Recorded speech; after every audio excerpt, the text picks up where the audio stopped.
Prepare for a cosmic mystery where silence speaks volumes. Join Dr. Zarina Washington, a brilliant astrophysicist, as she faces the unnerving disappearance of human outposts across the sector. With no distress calls, no wreckage, just an eerie void where thriving stations once stood, humanity suspects an act of aggression by an unknown species. Reluctantly, Dr. Washington leads a small, uniquely qualified scientific team aboard the Stellaris to uncover the truth. What they find isn't just a threat to their future, but a secret buried deep in humanity's past, connected to a classified incident involving an early exploratory vessel.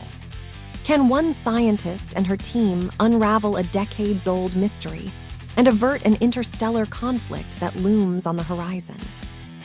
If you're ready for a thrilling journey into the unknown, like this story and subscribe to The Narrative Core for more captivating tales from the cosmos.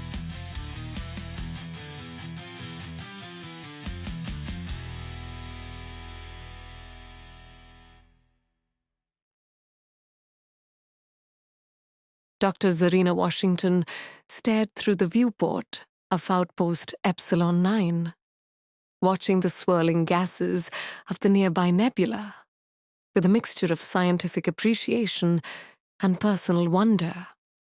She absent-mindedly murmured the equation for calculating the rate of molecular dispersion as her fingers sketched the colorful formations in her ever-present notebook.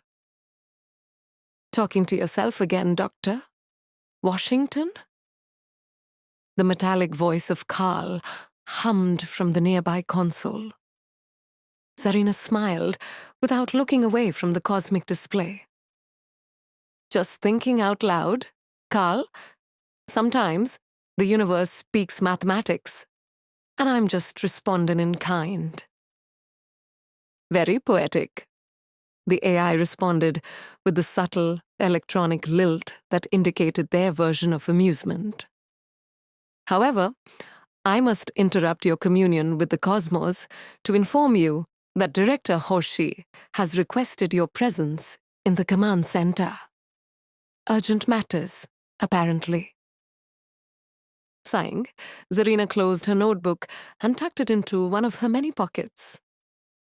Define urgent.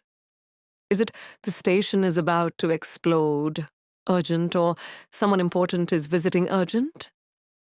The director appeared unusually concerned, which suggests scenario A rather than B, Carl replied. Also, Led Zeppelin's Kashmir seems appropriate background music for your journey to the command center. Shall I play it? Not now, Carl. Save the classic rock for actual emergencies. Zarina smoothed down her practical jumpsuit and headed for the command center. She preferred her research lab to administrative spaces. Too many people, too much bureaucracy, too little science. The command center was abnormally crowded when she arrived. Director Hoshi stood at the central holotable alongside Thulax and Dr. Emily Kim. Emily's normally immaculate appearance showed signs of dishevelment. Her lab coat wrinkled, her colorful scarf slightly askew, immediately alerting Zarina that something was indeed wrong. Dr. Washington." "Thank you for joining us promptly," Director Hoshi said, his normally calm demeanor visibly strained. "We have a situation." Thulax's skin shifted to a deeper purple, a sign of concern that Zarina had learned to recognize during their 3 years working together. "Greetings, Zarina. I fear we are facing circumstances of profound consequence." His central eye focused on her, while his lateral eyes scanned the data displays. "What's happened?" Zarina asked, stepping up to the holotable. Director Hoshi activated the display, showing a star map of human outposts and colonies in the sector. Outpost Gamma 7 has gone silent, completely. No distress signal, no communication of any kind. It simply vanished. Emily pushed her glasses up her nose with a precise movement. The same pattern as Delta 3 and Beta 8, she said, her voice clinically detached despite the gravity of her words. That's 3 outposts in 8 weeks. Initial telemetry suggests all 3 outposts disappeared without structural damage to surrounding space. Thulax added, his tentacles manipulating the holographic controls to zoom in on the last known locations. No debris, no radiation signatures consistent with attacks or explosions. They simply ceased to exist. Zarina frowned, her mind already racing through possibilities. Have we ruled out natural phenomena? Spatial anomalies, wormholes? All standard analyses have been performed, Emily replied. I've personally reviewed the data 17 times. This is not a natural event. Director Hoshi cleared his throat. Earth's Central Command believes this may be an act of aggression by an unknown species. They're sending a research vessel, the Stellaris, to investigate. And they've requested that you lead the scientific team, Dr. Washington. Zarina blinked in surprise. Me? With all due respect, Director, I'm an astrophysicist with some xenobiology training, not a military strategist or first contact specialist. Your work on cross-species biological interactions and your pattern recognition skills make you uniquely qualified, the director countered. Plus, you've experienced more genuine alien encounters than most ECC scientists. They specifically requested you. Zarina felt a familiar tightness in her chest. The thought of leaving her carefully structured research environment for a potentially dangerous field mission filled her with apprehension. Her last off-station assignment had ended with her barely escaping a collapsing alien structure, an event she tried hard to forget. Director, I really think someone else would be better suited. My research on nebula crystallization patterns is at a critical phase, and I've taken the liberty of requesting Dr. Washington's research archives be transferred to the Stellaris, Carl announced, their voice now broadcasting from the command center's systems. Your work can continue uninterrupted during transit times. Zarina shot a betrayed look at the nearest speaker. Thanks for the support, Carl. I aim to please. The AI replied with unmistakable smugness. You wouldn't be going alone, Director Hoshi added. Dr. Kim has already volunteered to join the expedition, along with Thulax, as our cultural liaison, should we encounter new species. Emily nodded briskly. The biochemical samples alone could advance our understanding by decades. And I find the philosophical implications of vanishing human outposts most intriguing, Thulax added, his skin rippling with shades of intellectual curiosity. Zarina looked between her colleagues, recognizing the determination in their expressions. She glanced back at the holographic display, where the locations of the missing outposts pulsed ominously. Something about their pattern niggled at the back of her mind. A familiar arrangement that she couldn't quite place.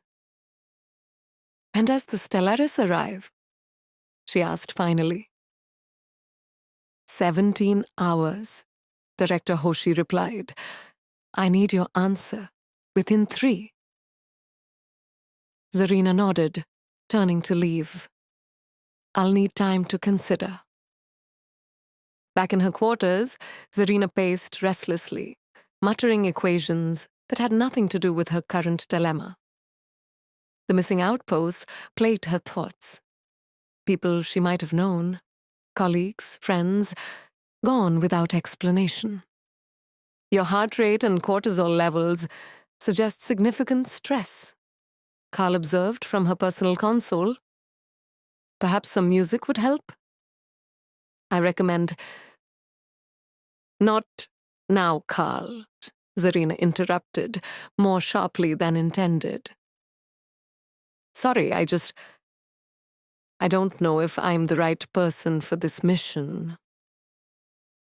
If I may offer an observation, the AI replied after a moment's pause, you possess a particular talent for seeing connections others miss. Your record indicates a 78% higher success rate in anomaly investigations compared to your colleagues. That was mostly luck, Zarina muttered. I have accessed your sealed file from the Proxima Centauri incident, Carl continued, ignoring her protest. Your quick thinking saved 17 lives. Zarina stopped pacing, staring at the AI's interface. Those files are classified. How did you...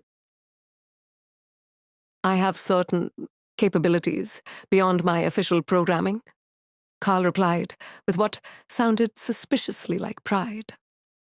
The point remains, people are missing, Dr. Washington. And if anyone can determine why, evidence suggests it's you. After a long moment of silence, Zarina sighed and reached for her notebook. Wake me in 10 hours, Carl. I need to prepare before the Stellaris arrives. Does this mean you're accepting the mission? The AI asked. Zarina began sketching the star pattern of the missing outposts, something still nagging at her subconscious. It means I can't walk away while people are vanishing, even if I'm terrified of what we might find. Very well, Carl responded, softening their tone. For what it's worth, I've already requested transfer to the Stellaris' systems. Where you go, I go. A small smile crossed Zarina's face. Play me some Led Zeppelin, then. Seems like we're heading into a proper emergency after all. As the iconic riffs of Kashmir filled her quarters, Zarina continued sketching, unaware that she was drawing the first clues to a mystery that would soon threaten not just a few outposts, but humanity's entire future among the stars. The Stellaris hummed steadily as it approached the coordinates of the most recently vanished outpost, Gamma 7. From the observation deck, Zarina studied the empty space where a thriving research station should have been. Her notebook filled with calculations and observations. Still nothing on long-range scanners, Emily reported, not looking up from her console. Her fingers danced across the controls with practiced precision.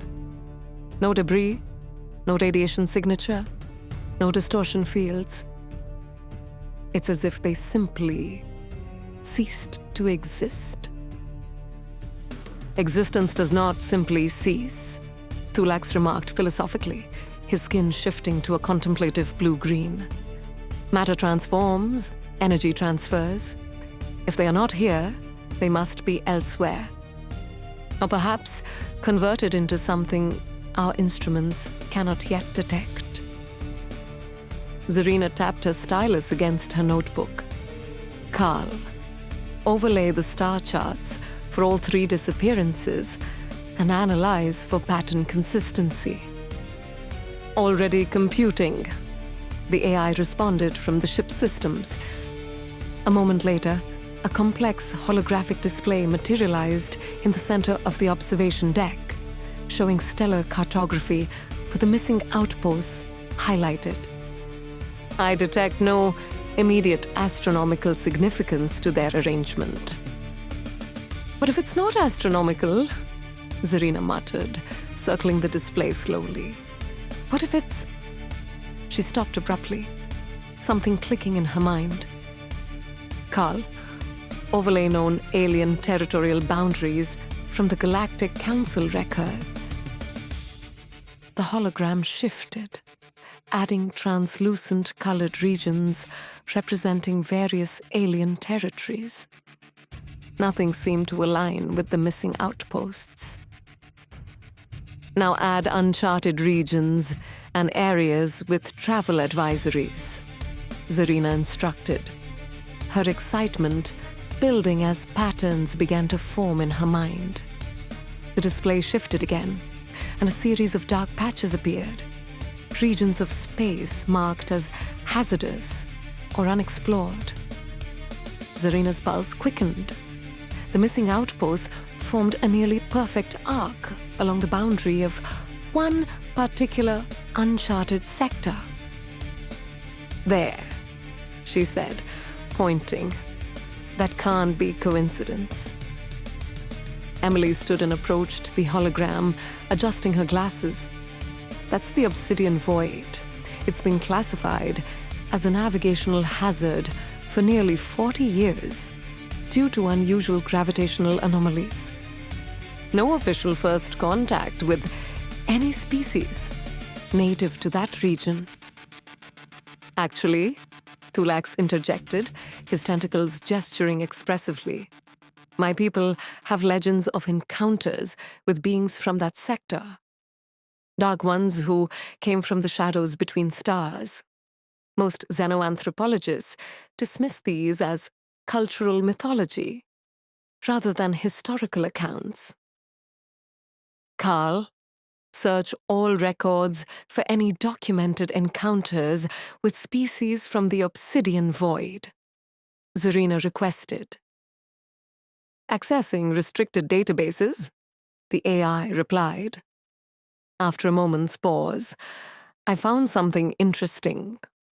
43 years ago, an early human exploratory vessel, the UES Discovery, reported a brief encounter with unknown vessels near the edge of what we now call the Obsidian Void. The incident was classified after the Discovery failed to return from its mission 6 months later. That timing coincides with the establishment of the navigational hazard warnings, Emily observed, her eidetic memory instantly correlating the dates. Show me everything about the Discovery mission, Zarina said, feeling they were getting closer to something important. Before Carl could comply, the ship's alert system activated with a pulsing red glow. Proximity alert, the AI announced. Unidentified vessel approaching from within the Obsidian Void. Captain Nadia Rodriguez burst onto the observation deck, her weathered face set in grim lines. Battle stations, all non-essential personnel to designated safety areas. Captain, wait, Zarina called out. This could be first contact with whoever's responsible for the missing outposts. We need to attempt communication before assuming hostilities. Captain Rodriguez hesitated, then gave a curt nod. You have 2 minutes, Doctor. Washington. After that, I'm prioritizing the safety of this vessel. Carl, prepare all standard first contact protocols and broadcast on all frequencies, Zarina instructed. Additionally, I recommend including cephalopodian greeting harmonics, Thulax suggested, his skin rippling with excitement and apprehension. If the legends have any basis in fact, my ancestors may have established communication parameters. Do it, Zarina agreed. 10 seconds passed as the messages were broadcast toward the approaching ship. The vessel was now visible on the main view screen, a sleek, dark construction that seemed to absorb rather than reflect light, with strange, angular protrusions that defied human design sensibilities. No response to our transmissions, Carl reported. However, I'm detecting an energy buildup within their vessel, consistent with weapons systems activation. Captain Rodriguez stepped forward. That's it? Shields up? Evasive maneuvers? Wait, Emily interrupted, pointing at her monitor. I'm detecting a targeted scan. They're reading our database. Cybernetic intrusion, Carl confirmed, their voice modulating with unusual strain. Attempting countermeasures? The lights flickered throughout the observation deck as the alien vessel's beam intensified. They're specifically targeting historical records, the AI reported. Files relating to early exploration missions, particularly the UES discovery. I'm erecting firewalls, but their technology is sophisticated. Zarina's mind raced. The discovery. Carl, what happened on that mission? What did they find? I cannot access those files, the AI replied, sounding genuinely frustrated. They're protected beyond my clearance level. Captain, Zarina turned to Rodriguez. We need those files. Whatever the discovery encountered 43 years ago is connected to what's happening now. The captain's face hardened. Those files are classified level Omega. Even I don't have access. Then who does? Zarina demanded. Before anyone could answer, the ship lurched violently as energy blasted from the alien vessel, impacting their shields. Shields at 72% and falling, Carl reported. Their weapons technology exceeds our defensive capabilities by an estimated 28.7%. Captain Rodriguez activated the ship-wide communication. All hands prepare for emergency FTL jump. No, Zarina protested. If we leave now, we may never understand what's happening to the outposts. If we stay, we'll join them in oblivion, the captain countered. Navigational control. Plot an emergency jump to the nearest Union outpost. As the crew scrambled to comply, Thulax suddenly stiffened, his skin blanching to a pale yellow. They are broadcasting, he said, his voice trembling. I can hear them. Emily rushed to a scanner and aimed it at Thulax. His neural patterns are being affected by some kind of targeted frequency. Thulax's three eyes widened. They call themselves the Voidborn, he translated, trembling visibly. They say, humanity has blood on its hands. The time of reckoning has come. Another blast rocked the ship. Shields at 41%, Carl announced. FTL jump capabilities still online but charging. Estimated time to jump readiness, 47 seconds. What do they mean, blood on our hands?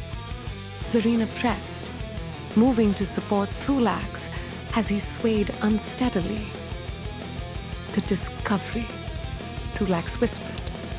They say the discovery contaminated their sacred birthing grounds. A generation lost, deformed, dying.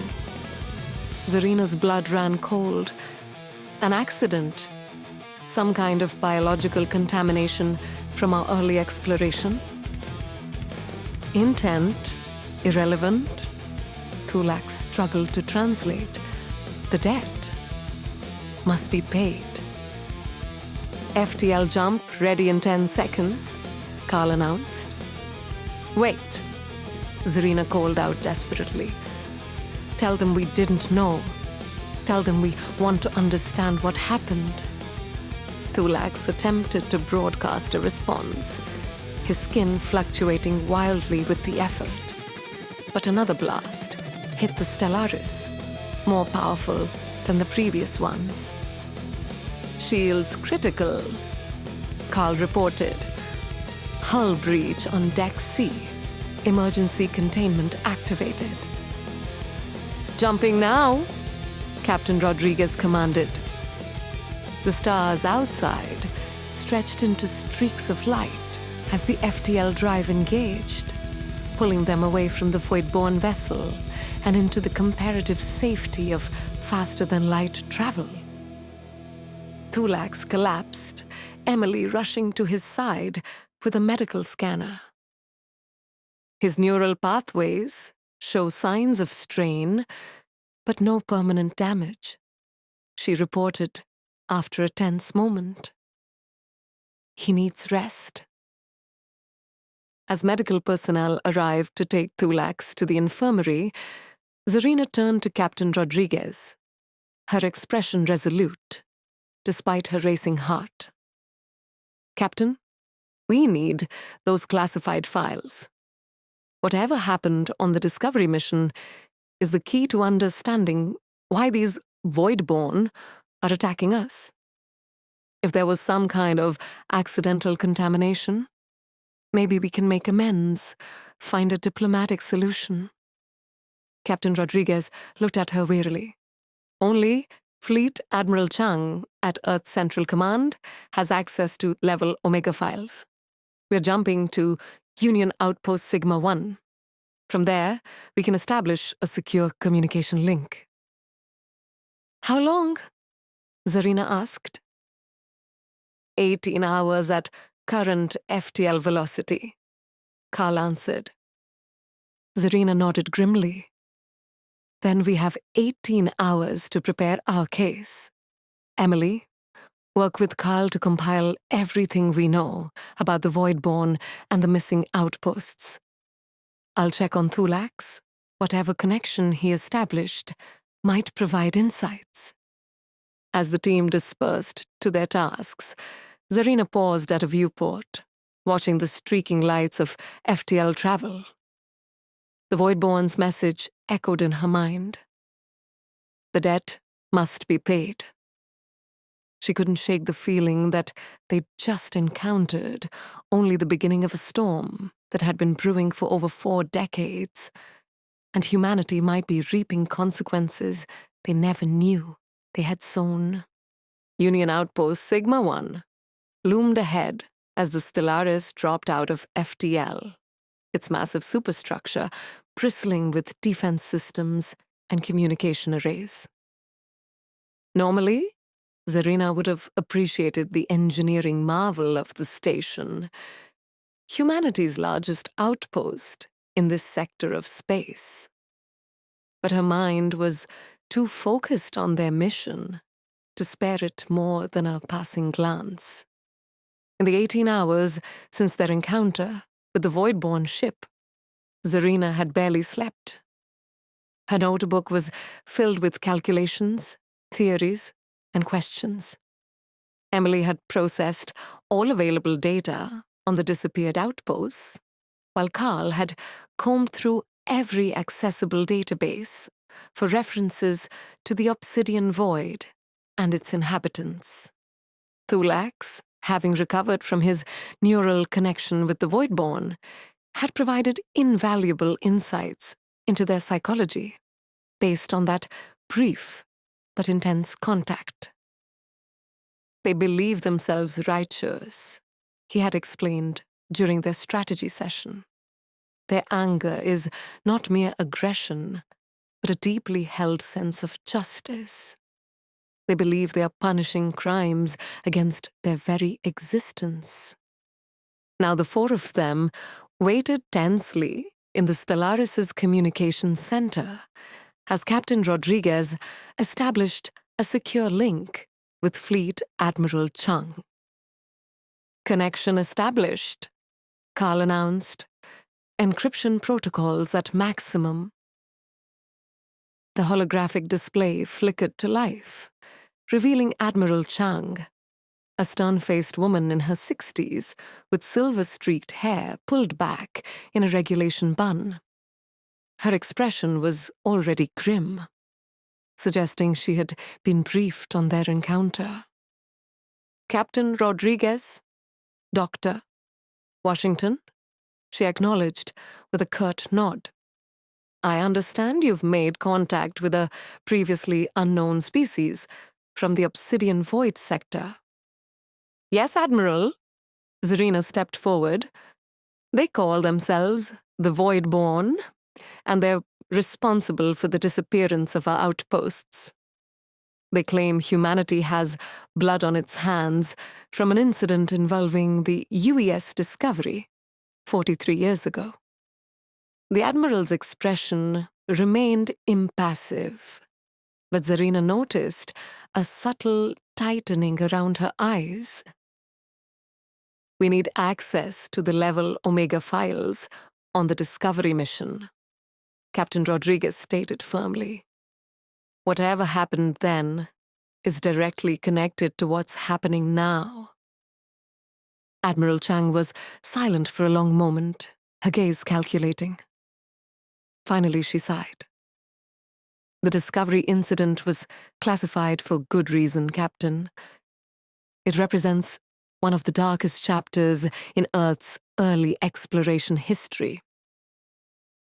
"With all due respect, Admiral," Zarina interjected, "keeping those secrets hasn't prevented the consequences. 3 outposts are already gone, and the Voidborn made it clear they're just getting started." After another pause, the Admiral nodded. "Very well. I'm transmitting the files now, encrypted to your personal authorization codes only. What I'm about to tell you is not to be shared beyond this room." She leaned forward slightly. The Discovery wasn't just an exploration vessel. It carried a classified biological weapons research division. The revelation hit like a physical blow. Emily gasped softly, while Thulax's skin darkened to a deep indigo of dismay. "According to the mission logs," Admiral Chang continued, "the Discovery encountered what they described as gelatinous egg clusters near an unusual nebula formation in what we now call the Obsidian Void. They took samples for study without attempting to establish communication with any local species. Unknown to the scientific team, these were the sacred birthing grounds of the species you've identified as the Voidborn." Zarina felt sick. What happened next? "The samples were accidentally contaminated with an experimental pathogen the weapons division was developing. When the Discovery science team realized their mistake, they attempted to return the samples, but the damage was done. The pathogen spread to the birthing grounds, causing widespread mutation and death among the next generation of Voidborn." "Great oceans," Thulax murmured, his tentacles curling in distress. "A generational genocide, however unintentional." The Discovery was later destroyed by unknown forces, presumed to be the Voidborn, Admiral Chang finished. "All hands lost." Earth Central classified the incident and established the Obsidian Void as a restricted zone, hoping to prevent further contact and potential conflict. "That worked well," Emily muttered sarcastically, pushing her glasses up with uncharacteristic agitation. "Admiral," Zarina said, struggling to keep her voice steady. Why wasn't an attempt made to communicate with the Voidborn, to explain, to offer reparations? "Politics of the time," the Admiral replied grimly. Earth was still establishing itself in the galactic community. The ruling council feared that acknowledging biological weapons research and an accidental xenocide would harm our position. The decision was made to bury the incident and hope the affected species lacked interstellar capabilities. "An erroneous assumption with catastrophic implications," Thulax observed. The ship's emergency alert suddenly blared to life, cutting off further discussion. "Multiple vessels dropping out of FTL near Sigma 1, Carl announced, their voice tight with urgency. "Configuration matches the Voidborn ship we encountered." "How many?" Captain Rodriguez demanded. 27 and counting," the AI replied. "They've encircled the station. Weapon signatures detected." Admiral Chang's hologram flickered as she received the same alerts. "This is no longer just about missing outposts," she said gravely. "This is a declaration of war.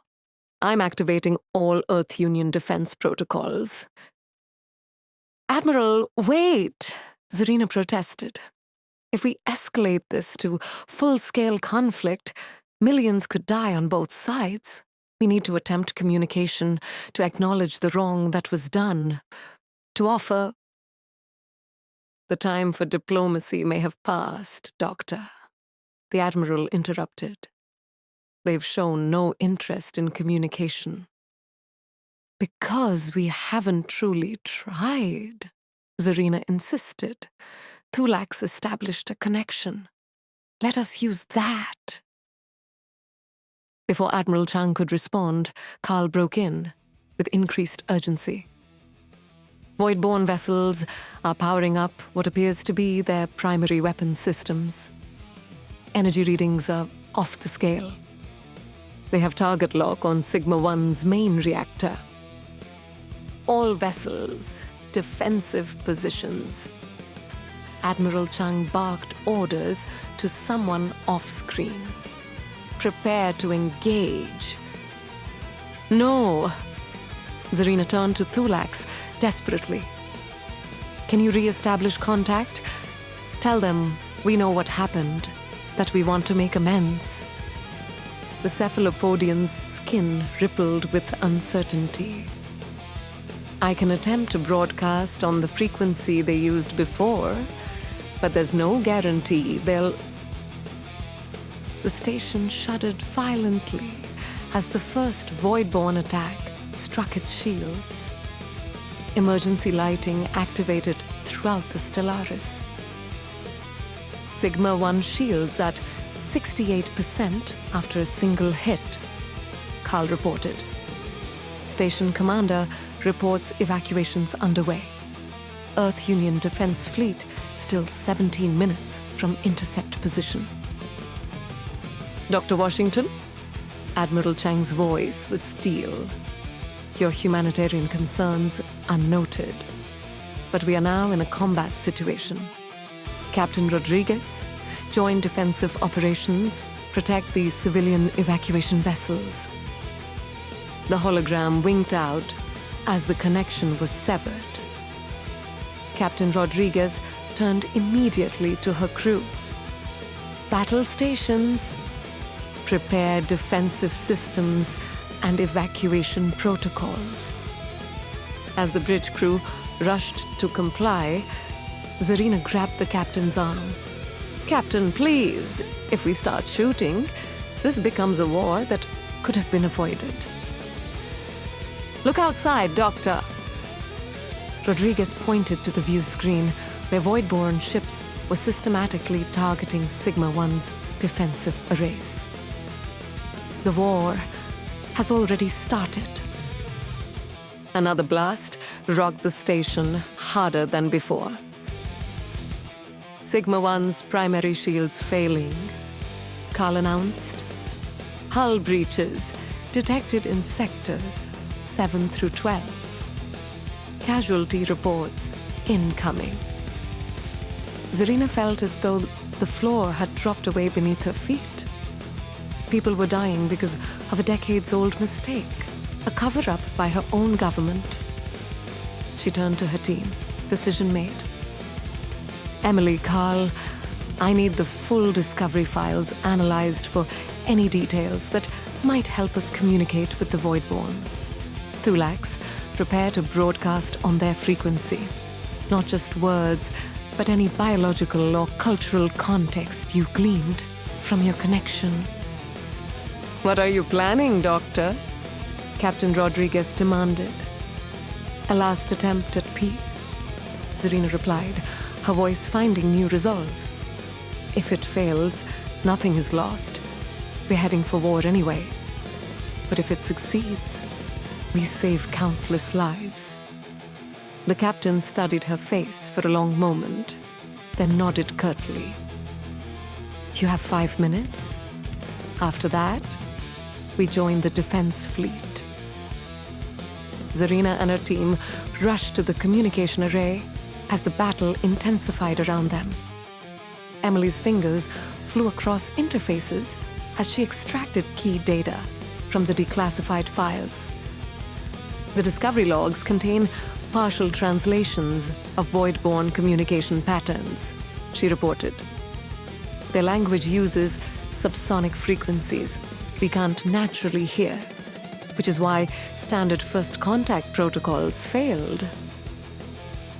I can reproduce those frequencies, Carl offered, and I've identified what appears to be formal apology structures in their communication syntax.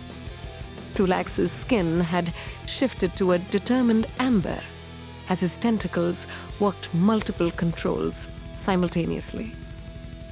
I have established a broadcast channel that should penetrate their vessel's communication shields. We must hurry. Their attack patterns are intensifying. The station shook continually now as more Voidborn weapons found their targets.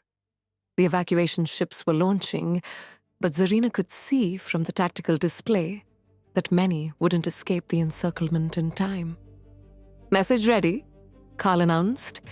It acknowledges the crime committed by the Discovery, expresses profound regret, and offers reparations according to their cultural norms as we understand them.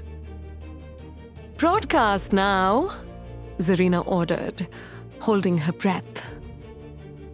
For several agonizing seconds, nothing changed. The Voidborn continued their systematic attack on Sigma-1's infrastructure. Then, suddenly, their weapons fire paused. They're receiving, Thulax confirmed, his central eye widening with hope. The main view screen flickered and resolved into the image of a Voidborn commander. Tall and imposing with charcoal gray scaled skin and multiple sets of eyes.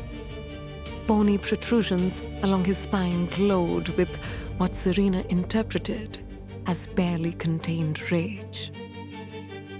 I am Admiral Drakkar of the Voidborn Collective. The alien's voice came through in a subsonic rumble that made Zarina's teeth ache. You speak of crimes and apologies after 43 cycles of silence. Why should we listen now when our children's deaths went unacknowledged for so long? Zarina stepped forward. Admiral Drakkar, I'm Dr. Zarina Washington of Earth. The truth of what happened was hidden from most of humanity. Many of us are learning of this crime for the first time today. What was done was unforgivable, but I beg you, Don't punish an entire species for the decisions of a few leaders from generations past. Draka's multiple eyes narrowed. Your people took samples from our sacred birthing grounds without permission. Your accident condemned thousands of our offspring to painful deaths and deformities. The survivors, like myself, bear the scars to this day. He gestured to the bony protrusions along his spine. These are not natural to my kind. Then you, better than anyone, know the cost of widespread suffering. Zarina pressed. The station you're attacking has over 15,000 civilians. Scientists, families, children. They bear no responsibility for what happened. Just as our hatchlings bore no responsibility, Draka countered, yet they paid with their lives. The station shuddered again as one of the void-born vessels resumed fire, targeting an escaping civilian transport. No! Zarina cried out as the transport's engines failed, leaving it drifting helplessly. Draka raised a four-fingered hand, and the attacking vessel ceased fire. Why should I believe humanity has changed? Your Admiral Chang activated war protocols the moment we arrived. You prepare even now to fire upon us? Because I'm standing here trying to stop this, Zarina replied, her voice breaking with emotion. Because despite everything, I believe there must be a better way than endless cycles of violence and retribution. What do you offer besides words? Draka demanded. Zarina took a deep breath. Full disclosure of the Discovery incident to all Earth Union citizens. A formal acknowledgement of the harm done. Reparations in any form your people deem appropriate.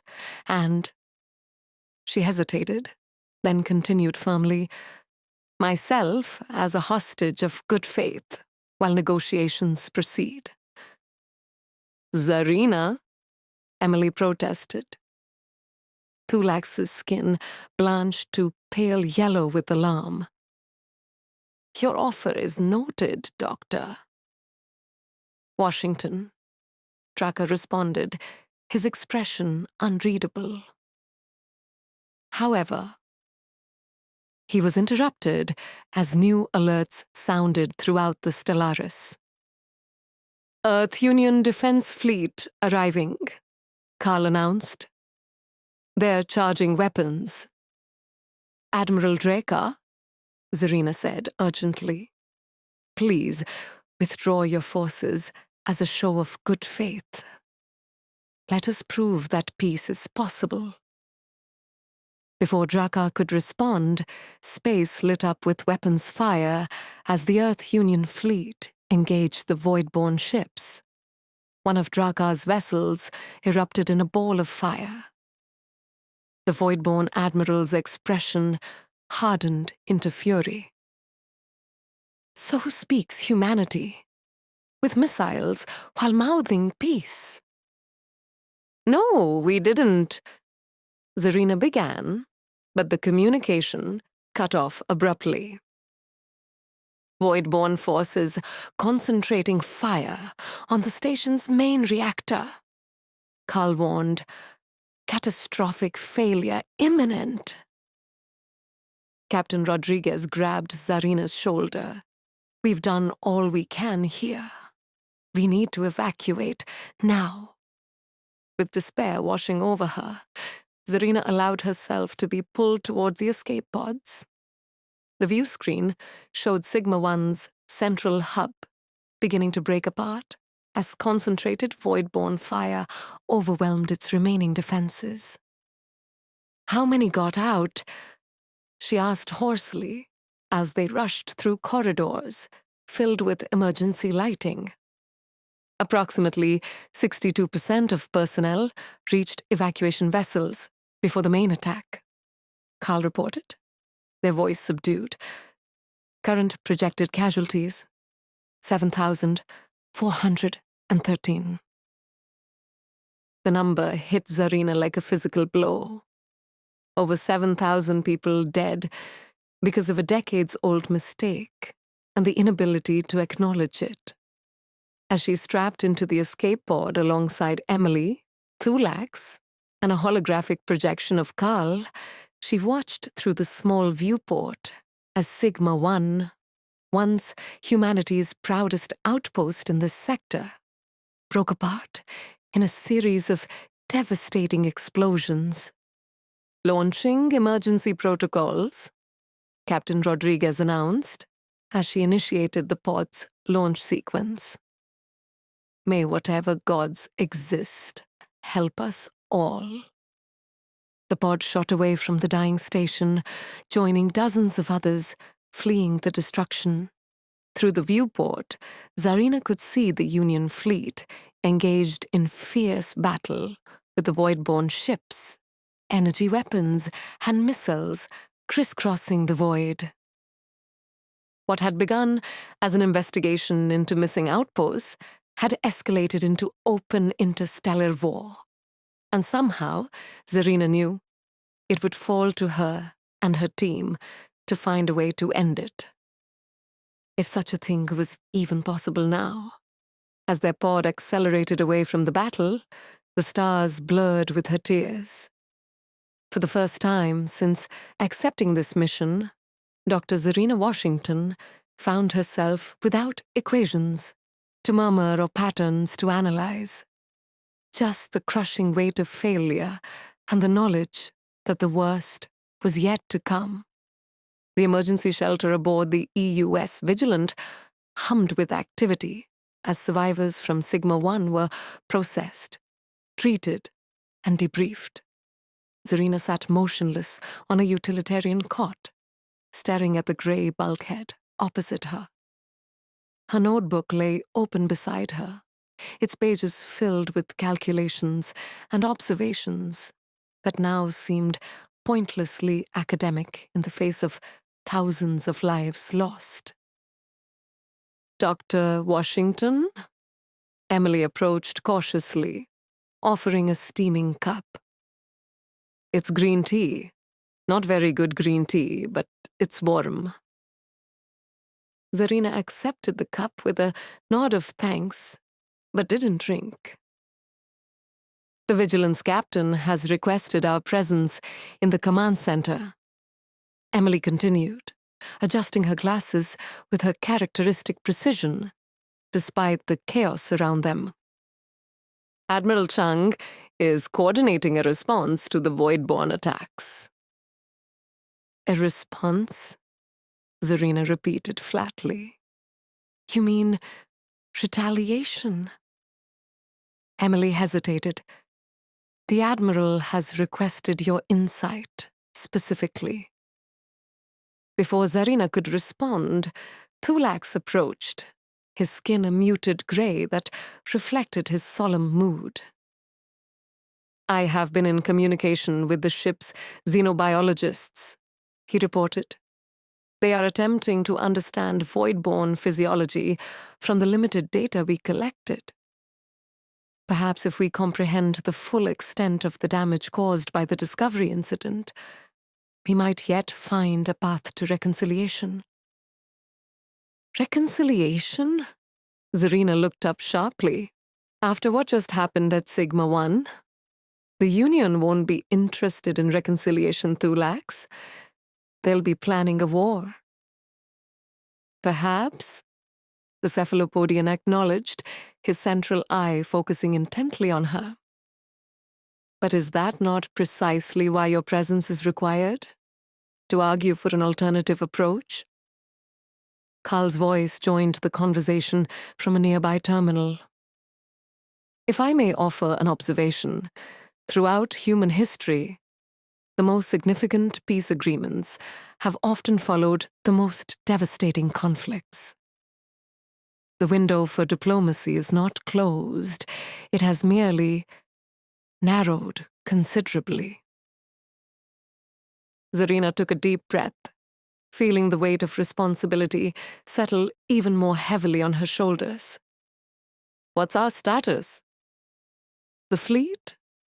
The Voidborn? The Earth Union has declared a state of emergency. Carl reported. All outposts within 3 sectors of the Obsidian Void are being evacuated. The defense fleet suffered significant losses at Sigma 1, but has been joined by reinforcements from the Centauri system. The Voidborn forces have withdrawn to the edges of their territory, but long-range sensors suggest they are amassing a larger fleet. They're preparing for a full-scale invasion, Emily surmised, her voice tight. Zarina finally sipped the tea, grimacing at its artificial taste. How long do we have? Current projections suggest approximately 72 hours before the Voidborn fleet reaches operational capacity, Carl replied. Zarina stood, a new determination straightening her posture. Then we have 72 hours to prevent an interstellar war. Let's not waste any more time. The command center of the Vigilant was a hive of coordinated chaos when they arrived. Admiral Chang's hologram dominated the central tactical display, her expression grim as she conferred with Captain Avery of the Vigilant and several other fleet commanders. Concentrate our forces along these approach vectors, the Admiral was saying. If the Voidborn follow the same attack pattern they used at Sigma 1, we can use their encirclement strategy against them. Admiral, Zarina interrupted as she approached the tactical display. With all due respect, this can't be our only response. Chang's holographic eyes fixed on her with cold intensity.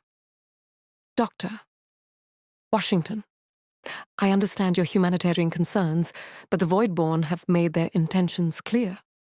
They destroyed Sigma 1 after you attempted communication. 7,413 people are dead. I haven't forgotten, Zarina replied, her voice tight with suppressed emotion. I watched it happen, but escalating to full-scale war will only multiply that death toll exponentially on both sides. Do you have an alternative to propose, Doctor? Captain Avery asked, his weathered face reflecting cautious interest. Zarina glanced at her team, then stepped forward. I believe there's still a diplomatic solution, but it requires something humanity hasn't done yet. Taking full responsibility for the Discovery incident and offering meaningful reparations. The Voidborn don't want apologies, Admiral Chang countered. They want revenge.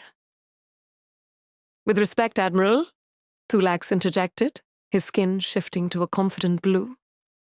My contact with Admiral Draker suggested otherwise.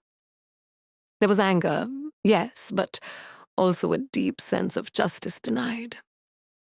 They believe they are punishing a crime that went unacknowledged for generations. And they're right, Zarina added firmly. We did commit that crime, we did cover it up, and now we have an opportunity to break the cycle before it costs millions more lives. Captain Avery stroked his beard thoughtfully. What exactly do you propose, Doctor? A direct meeting with Admiral Draker, Zarina replied. Not through communications, but face-to-face, in neutral territory. We bring the full, unredacted discovery files, acknowledge the wrong publicly, and offer scientific assistance to help address the continuing genetic damage to their population. Out of the question, Admiral Chang dismissed immediately. We can't risk giving them access to Earth Union genetics technology. And we certainly can't send our officials into what could easily be a trap. Then I'll go, Zarina countered. Alone if necessary? Not alone. Emily stepped forward. My expertise in xenobiochemistry could be essential for understanding the long-term effects of the pathogen. I too must join, Thulax added. My connection with their communication frequencies provides our best chance at clear translation. And where they go, I go, Carl chimed in from the command center systems. My processing capabilities may prove useful in analyzing potential solutions to void-borne genetic damage. Admiral Chang's holographic form seemed to sigh. Your courage is admirable, but this approach is naive. The void-borne have already rejected communication. What makes you think they'd agree to a meeting? Before Zarina could respond, an alert sounded throughout the command center. Incoming transmission, reported a communications officer. Origin, it's from within the Obsidian Void. It's the Voidborn. On screen, Captain Avery ordered. The tactical display shifted to show Admiral Drakkar, his multiple eyes surveying the command center with cold calculation. Earth forces, he began without preamble. Your outposts have been evacuated as a demonstration of our power. Your fleet gathers for war. But before more blood is spilled, I address myself to Dr. Zarina Washington. Zarina stepped forward, her heart pounding. I'm here, Admiral Drakkar. Your words at Sigma 1 suggested you understand the gravity of your people's crime against mine. Drakkar continued. I wish to know if these were merely desperate words to delay destruction, or if you truly seek to acknowledge the debt owed to the Voidborn. They were sincere, Zarina replied firmly. What happened to your people was unforgivable, and the cover-up that followed equally so. I believe we can find a path forward that honors your loss without creating more suffering. Drakkar was silent for a long moment, his bony protrusions glowing faintly. Then I offer this. One vessel, with you and your team aboard, may approach the neutral station at the Helios waypoint.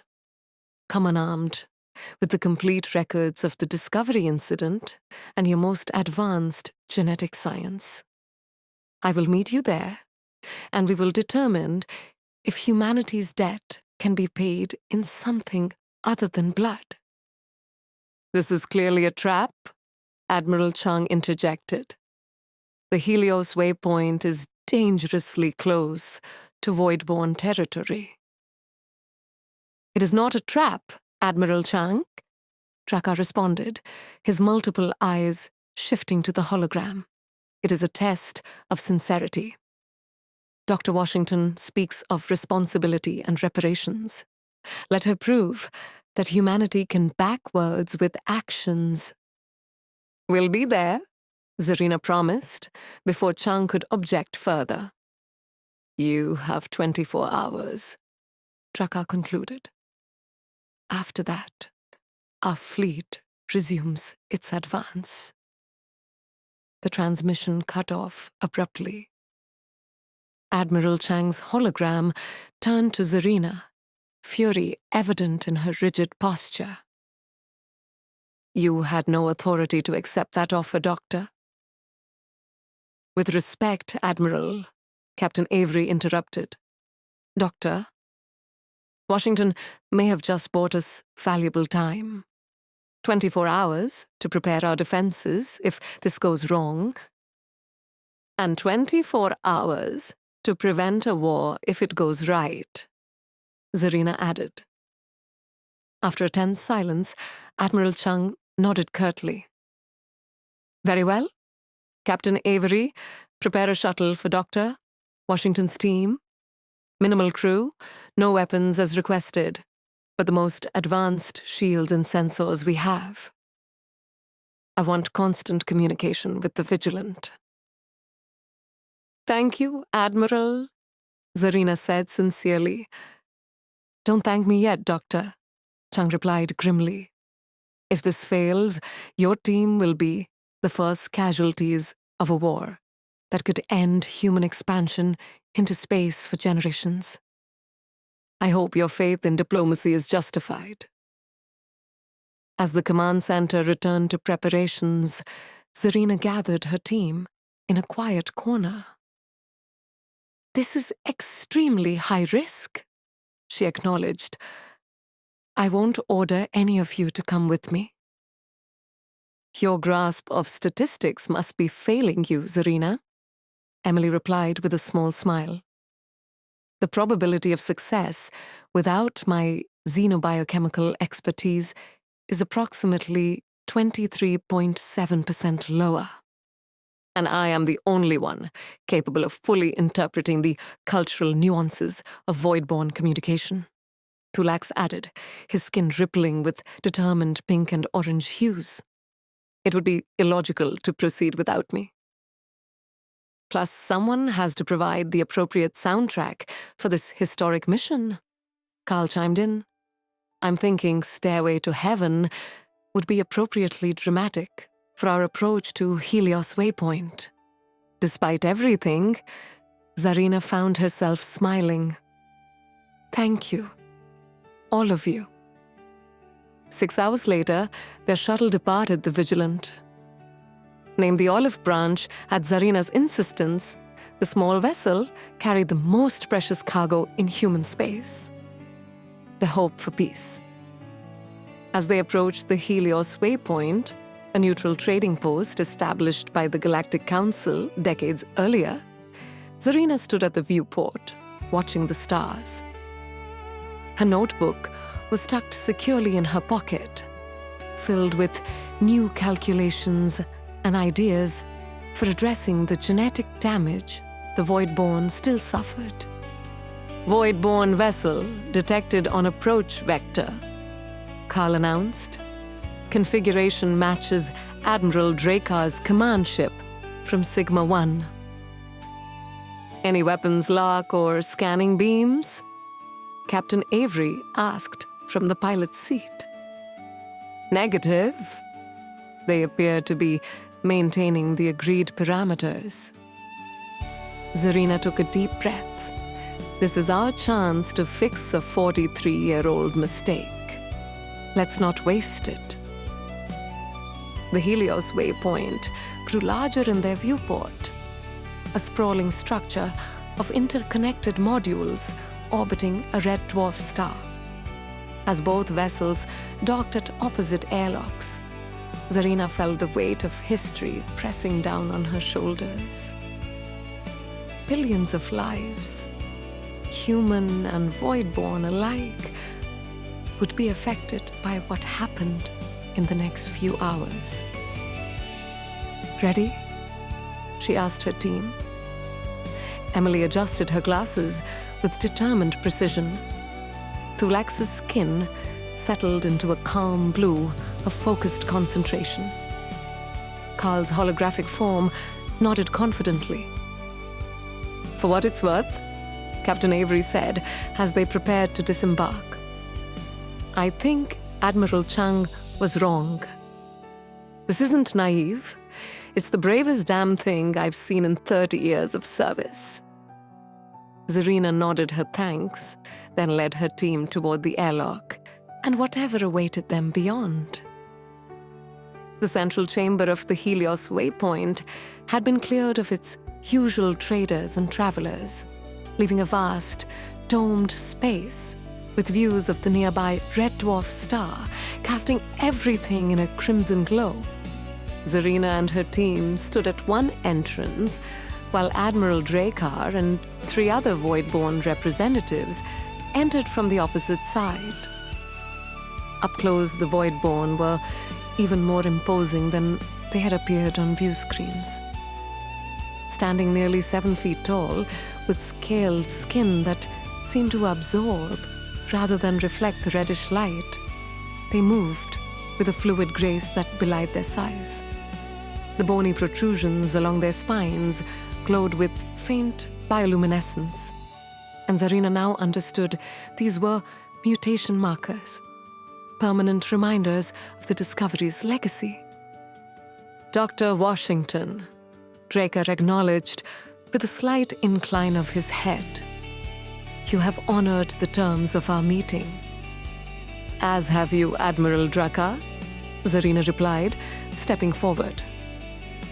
I've brought the complete, unredacted files on the Discovery incident, along with our most advanced genetic research that might help address the ongoing effects of the contamination. She gestured to Emily, who placed a data crystal on the central table that separated the two delegations. Before we proceed, Drakkar said, his multiple eyes focusing intently on Zarina. I must understand something. You were not even born when this crime was committed against my people. Why do you take such personal responsibility for addressing it now? Zarina met his gaze steadily. Because science, my profession, my passion, should improve lives, not destroy them. The Discovery scientists violated the most basic ethical principles of exploration and research. And then our government compounded that violation by hiding the truth. If we can't acknowledge and make amends for our mistakes, we have no business reaching for the stars. One of Drakkar's companions, a slightly smaller Voidborn with more pronounced spine protrusions, leaned forward to whisper something in his language. Drakkar nodded slowly. Our chief geneticist, Nix, recognizes the sincerity in your words. He explained. It is unexpected. Thulax stepped forward, his skin shifting to a formal purple. If I may, Admiral Drakkar, Dr. Washington's sincerity is characteristic of her nature. She has consistently advocated for peaceful resolution, even when others called for military response. Her primary concern has been to prevent further suffering on both sides. Drakkar studied the cephalopodian with interest. Your kind has ancient connections to mine, does it not?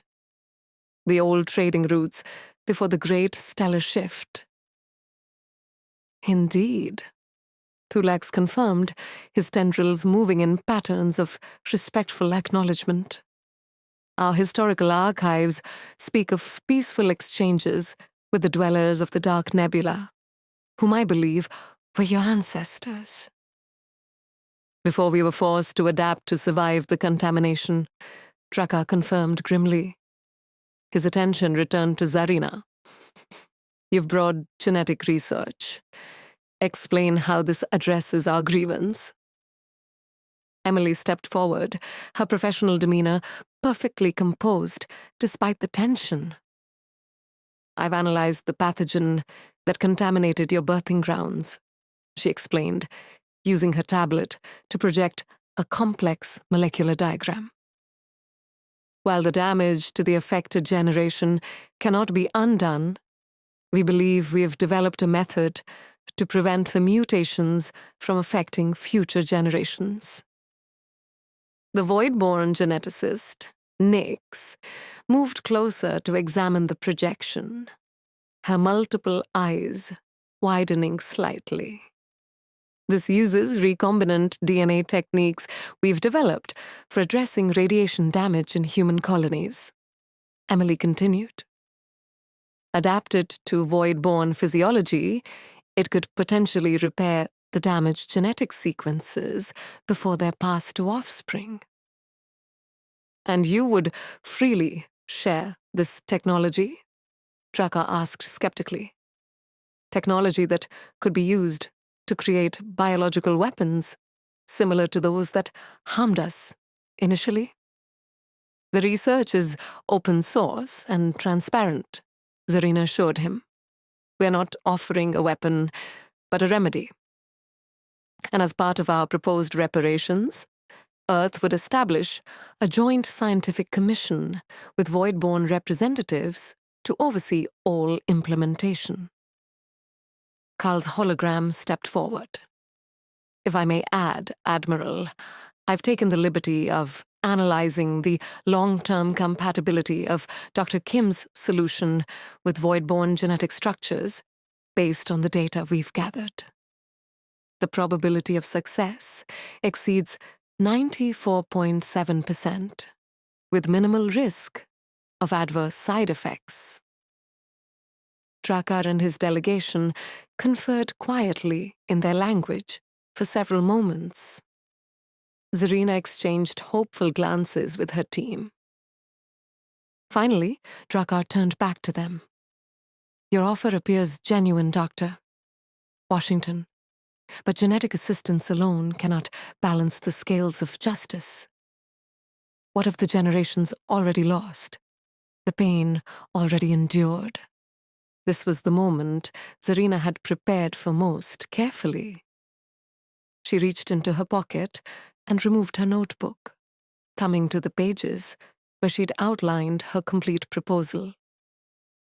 In addition to the genetic therapy, she began, Earth proposes the following. First, a formal acknowledgement of responsibility for the Discovery incident, to be broadcast throughout Earth Union space and recorded in all official histories. Second, the establishment of a memorial at the site of the contamination, honoring those lost. Third, the creation of an interspecies research center dedicated to ethical exploration and first contact protocols, funded entirely by Earth for the next 100 years. She paused, then added the element she decided upon during their journey to the waypoint.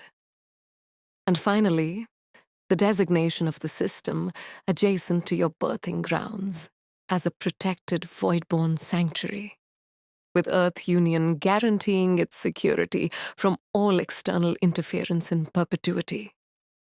Drakkar's bony protrusions glowed more intensely as he processed her words. You would cede territorial claims to a star system with valuable resources. It's not about territory or resources, Zarina replied firmly.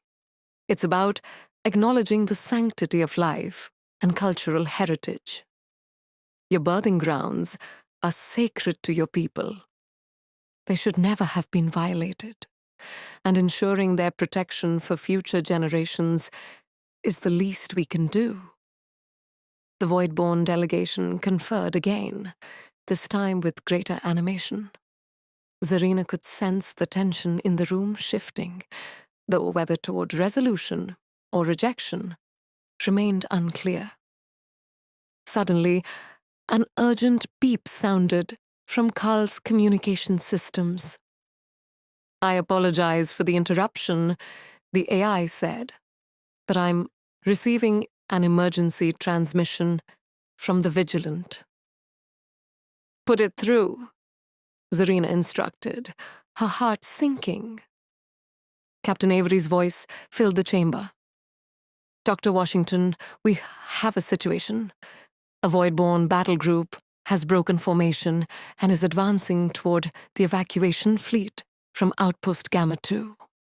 They're not responding to hails, and Admiral Chang is preparing to engage. Drakkar's posture stiffened. What deception is this? Our forces were ordered to maintain position during these negotiations. It's not deception, Admiral, Zarina insisted, stepping closer despite the risk. This could be a rogue commander, or a misunderstanding, or a deliberate attempt to sabotage our meeting. Emily suggested suddenly. Admiral, is it possible someone in your military opposes these peace talks? Drakkar exchanged looks with his delegation. Commander Vex leads our 3rd battle group. He lost all his offspring in the contamination. He has argued consistently against any diplomacy with humans. Then we have a common problem, Zarina said urgently. If fighting breaks out now, everything we are trying to achieve here will be lost. Millions will die in a war neither of our governments truly wants. Drakkar seemed to come to a decision. Stepping forward, he activated a communication device on his armband. This is Admiral Drakkar to all Voidborn vessels. Stand down immediately. Return to defensive positions. Commander Vex, you're ordered to abort your advance on the human evacuation fleet. A harsh voice responded in the Voidborn language, the tone clearly argumentative, despite Zarina not understanding the words. Drakkar's response was sharp and authoritative. After a tense exchange, he spoke again in English. Commander Vex refuses to acknowledge the order. He believes this meeting is a trick to delay our rightful vengeance. Then prove him wrong, Zarina urged. Let both our forces stand down. Show him what true leadership looks like. After a moment's hesitation, Drakkar nodded and activated his communicator again. This is Admiral Drakkar to all Voidborn vessels, except Commander Vex's battle group. Power down weapon systems and withdraw to the boundary of our territory.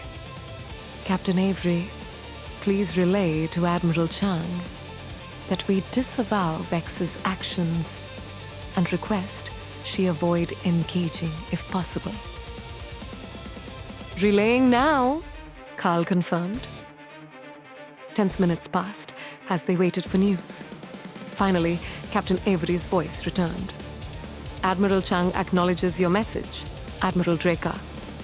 Earth Union forces are taking defensive positions only. No offensive action.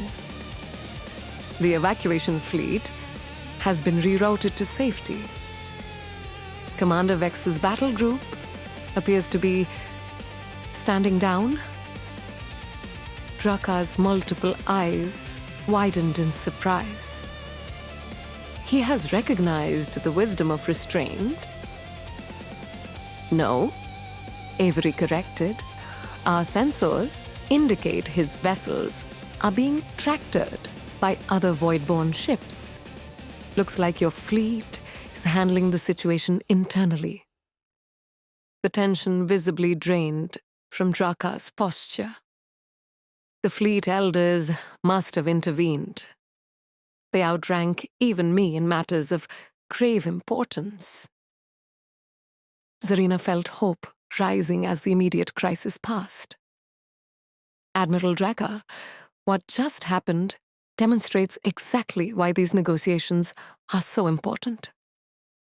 There will always be those on both sides who prefer vengeance to reconciliation.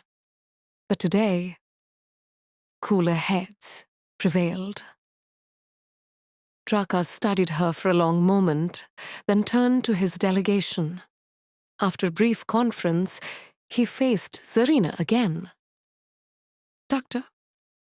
Washington, your proposal is acceptable as a framework for moving forward. The genetic therapy offers hope for future generations, the acknowledgement of wrong, and the memorial honor our dead. The research center may prevent similar tragedies, and the sanctuary protection for our birthing grounds addresses our most sacred concern. Zarina could hardly believe what she was hearing. Then, you accept? We accept the beginning of a process, Drakkar clarified. There will need to be formal treaties, detailed agreements on implementation, verification protocols, but yes, we accept the path of reconciliation over the certainty of war. Relief washed over Zarina so powerfully that she found herself blinking back tears. Emily squeezed her arm in silent support, while Thulax's skin rippled with joyful patterns of blue and gold. "There is one additional condition," Drakkar added. "You, Doctor Washington, must personally oversee the implementation of these agreements. Your understanding of both the scientific and ethical dimensions makes you uniquely qualified." Zarina nodded without hesitation. "I would be honored, Admiral." "Then let it be recorded that on this day, at Helios Waypoint, the long shadow of the Discovery incident began to recede," Drakkar announced formally. "Not forgotten, never forgotten, but perhaps, at last, addressed with justice." As the two delegations moved forward to officially document their agreement, Carl quietly began playing Led Zeppelin's Kashmir through the chamber's sound system. Zarina shot the AI a questioning look. "What?" Carl's hologram projected innocence. "You said to save it for an actual emergency. Preventing interstellar war seems to qualify."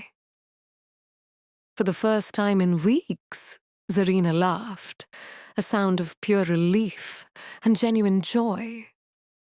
Nearby, she noticed Thulax explaining the concept of human music to a curious Nyx, while Emily was already deep in technical discussion with another Void-born scientist, her hands moving animatedly as she described genetic repair mechanisms. Drakkar approached her directly. "Your species puzzles me, Doctor Washington. Capable of both terrible thoughtlessness and remarkable compassion." "That's humanity in a nutshell, Admiral," she replied honestly. "We're still growing, still learning from our mistakes. Today's agreement gives us the chance to become better and to help your people heal from the worst of our errors." "A philosopher, as well as a scientist," Drakkar observed. "Perhaps that combination is what space exploration truly requires." 6 months later, Zarina stood at a viewport on the newly constructed Reconciliation Research Station. The facility orbited the star system, now officially designated as the Void-born Sanctuary, its laboratories and meeting spaces bustling with scientists from both species. Emily had taken charge of the genetic therapy program, working closely with Nyx to implement the treatments that were already showing promising results in the youngest generation of Void-born. Thulax had been appointed cultural liaison, his unique connection to both species making him invaluable in the ongoing diplomatic process. Carl had received an unprecedented upgrade, integrating aspects of Void-born quantum computing to enhance their capabilities as the station's administrative AI. They still insisted on playing classic rock during important ceremonies, a quirk that had surprisingly endeared them to many Void-born visitors. Most importantly, no additional outposts had vanished. No ships had been lost. The path to peace had been difficult and would require ongoing commitment. But it was holding. Contemplating the vastness of space again? Admiral Drakkar's voice interrupted her thoughts as he joined her at the viewport. The luminescent protrusions along his spine had dimmed significantly in the months since treatment began, a visible sign of the genetic therapy's success. "Just appreciating how far we've come," Zarina replied with a smile. "The memorial ceremony tomorrow will be an important milestone, Tracker nodded solemnly.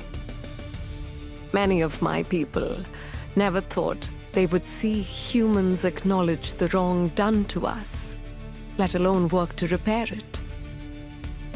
And many humans never imagined standing side by side with the Voidborn as allies, Zarina countered. We've both learned important lessons. As they stood in companionable silence, watching the stars, Zarina thought about the notebook tucked in her pocket, now filled with new equations, new observations, and new possibilities. The universe was vast and full of potential conflicts, but also endless opportunities for understanding.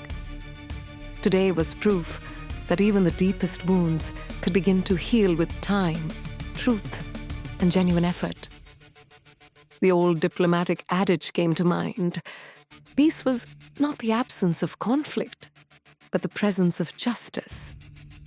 For the first time since she'd accepted the mission to investigate vanishing outposts, Dr. Zarina Washington felt certain that both peace and justice were finally within reach.